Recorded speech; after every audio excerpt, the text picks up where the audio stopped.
বাঁশি বাজাইয়া সদাই মৌলায় আসা যাওয়া করে।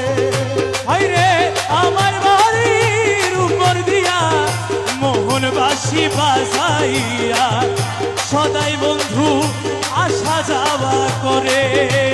ডাকি দিলে সে কয় না কথা লুকাইয়া রাখে মাথা। আমি ডাকি দিলে সে কই না কথা লুকাইয়া রাখে মাথা। ডাকি দিলে সে কয় না কথা লুকাইয়া রাখে মাথা।